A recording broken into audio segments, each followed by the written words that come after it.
And so who is going to deal with this?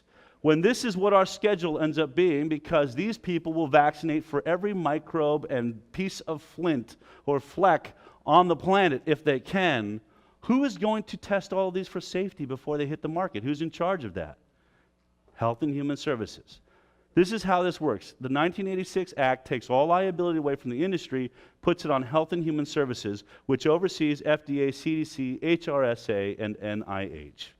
Now let's talk about how well that's being done and the conflicts of interest. There's a major conflict of interest right up at the bat, which is obvious to anyone that looks at it. You have a problem because Health and Human Services, through the CDC, their primary objective is to stop infectious disease. It's a noble objective. I am not putting that down. But they have to promote vaccines and they have to distribute vaccines because vaccines is the only way our scientific community right now thinks you stop. That's the only way you can stop infectious disease. That's their primary goal. But then you hand them the job of testing these products for safety. Well, look at the problem. If you've seen Vaxxed, you see exactly what happened. How do you promote a product to millions of people? In fact, they buy $5 billion worth of vaccines to distribute. How do you do that and then do a safety test that finds, oh my goodness, one of these is really dangerous, is hurting children? If they publicize that, they're terrified that their primary objective of getting you to use a vaccine will go down. And there is the ultimate conflict of interest, but it gets worse. Okay. How does FDA assess the safety of vaccines? If you go to the website, this is what it says.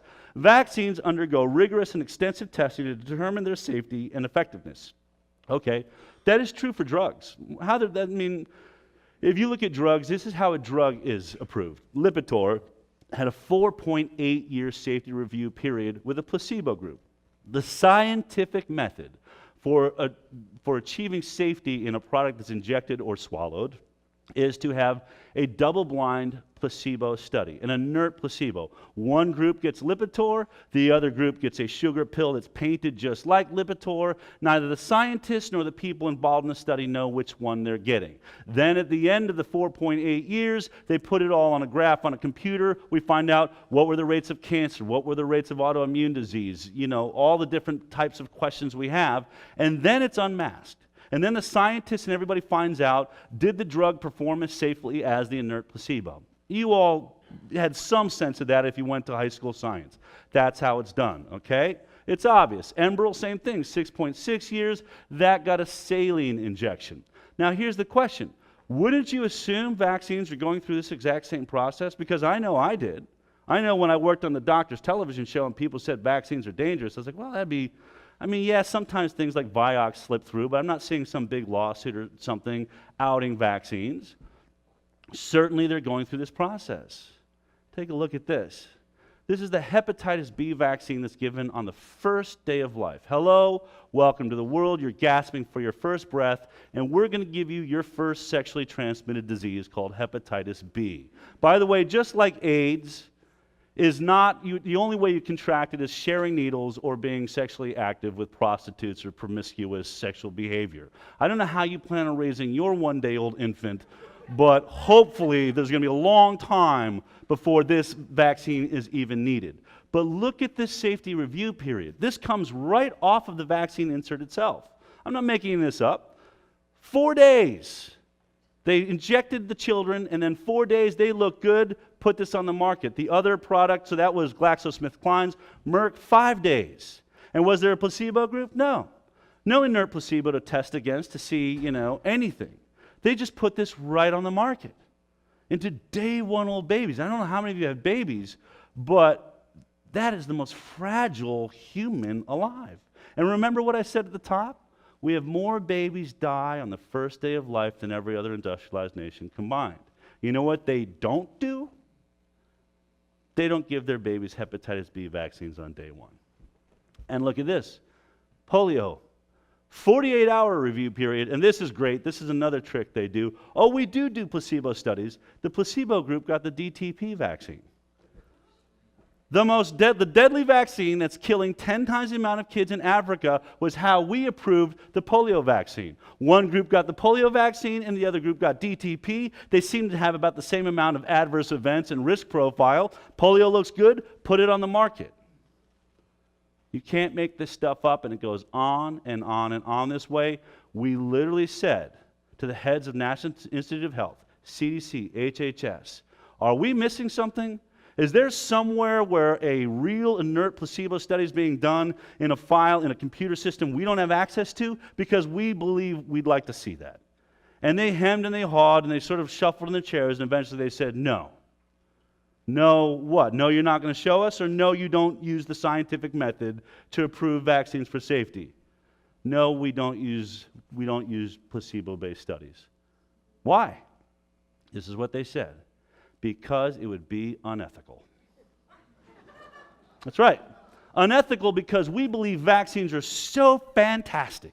Even a brand new one before it's ever come onto the market, like HPV, we're going to try and fight cancer, cervical cancer with a vaccine. It's so fantastic, even before we get to a safety trial, that to have a group of children go through a placebo group for 3 or 4 years would be a disservice to them not getting this great new product. Therefore, we don't test them. There it is. Now, you can question that science, and you can ask whether you think that's good science or not. But here's what just happened. Our top health agencies in the United States of America just admitted to me, Robert Kennedy Jr., and 10 other people on our team, we have never done a vaccine safety study before we put it on the market. That's it. Whatever you want to call it, unethical or not, you now know your children are part of one of the greatest human experiments in the history of man. Okay, so here's how the process works. In order for a vaccine to be approved, it has to go through the FDA. That group is called the Vaccine and Related Biological Products Advisory Committee. In 2000, the Congress investigated VRBAC is what it's called. And this is what they found. The overwhelming majority of members, both voting members and consultants, have substantial ties to the pharmaceutical industry. And committee members with substantial ties to pharmaceutical companies have been given waivers to participate in committee proceedings. What types of waivers? Look at this. For instance, 3 out of the 5 FDA advisory committee members who voted to approve the rotavirus vaccine in 1997 had financial ties to the pharmaceutical companies that were doing what? Developing different versions of the rotavirus vaccine. You had people voting to approve rotavirus to be added to the childhood schedule that were in development with their own rotavirus vaccine. One of the 5 voting members had a $10 million contract for a rotavirus vaccine, and one was the principal investigator for a Merck grant to develop what? A rotavirus vaccine. These are the people that were voting, saying, yes, your children need this because we are going to make billions of dollars. Can you think of a greater conflict of interest? I can't. Okay. So once it gets out of the FDA, it goes to ACIP, the Advisory Committee on Immunization Practices. So the FDA just approved it for the market, and now we're going to put it onto the childhood schedule officially, and we want ACIP to weigh in on this. Same thing, but think about this vote, mandating it to millions. Once you get this vote, once it goes through this committee, millions, 78 million children are now going to be forced to use your product, okay? You have immunity from liability. This is where your immunity comes. Once it lands on the schedule, now you're free from liability. You never have to worry about it again. You're included in the Vaccine for Children program, which even pays you when children are too poor to have the vaccine. The government's going to make sure you get paid for every single one of your product that goes out the door. All right. And once again, in the investigation, CDC grants blanket waivers to the ACIP members, regardless of their conflicts. The ACIP reflects a system where government officials make crucial decisions affecting American children without the advice and consent of the governed. Same thing, they went through a list of systematic lack of oversight. 97% of the committee members had not even filled out their conflict disclosures part of the paper when they took the job. And then 58% still had unidentified potential conflicts. 32 had, even when they looked into it, had 32 conflicts that were unresolved. Basically, you have the pharmaceutical industry sitting in this pseudo board acting like it's there for your safety, voting their own products into your children. Their own unsafety tested products into your kids.